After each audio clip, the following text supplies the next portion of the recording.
Hi everybody, thanks for taking the time to watch this video. I will try to make it as brief as possible.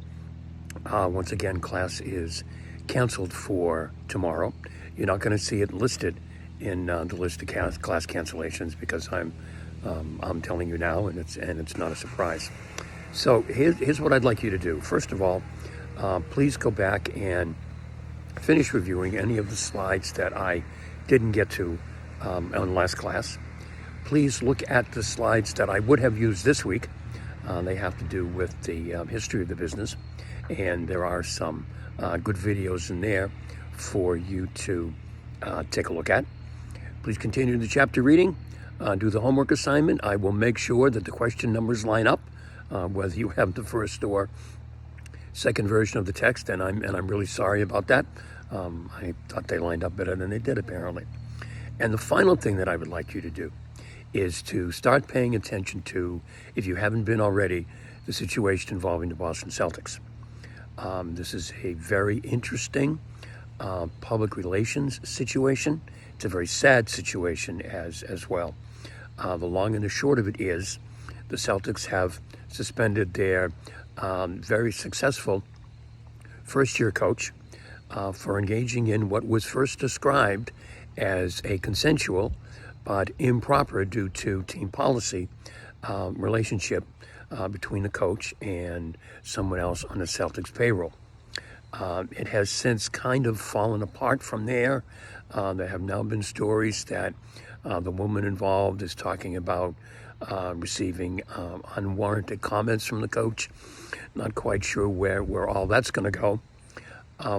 What happened was the team became aware of this.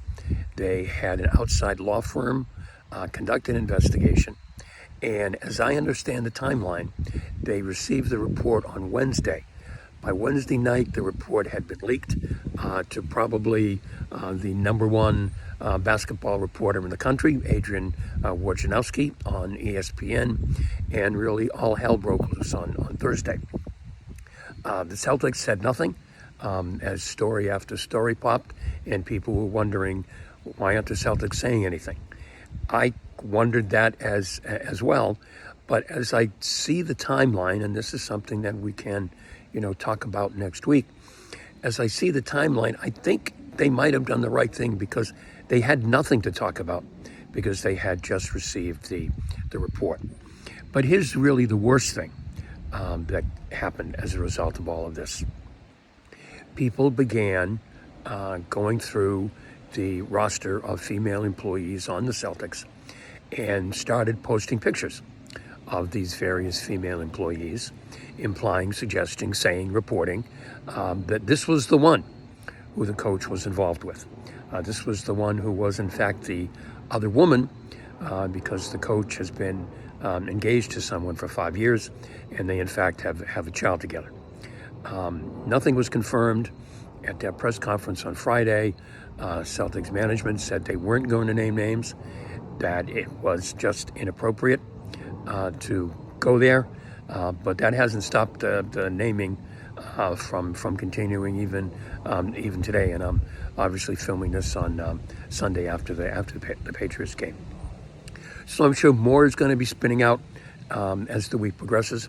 So please pay attention to that. And I'd like to talk with you about it on Monday when we get back together again. Okay, so have a good week, and I will be seeing you next Monday.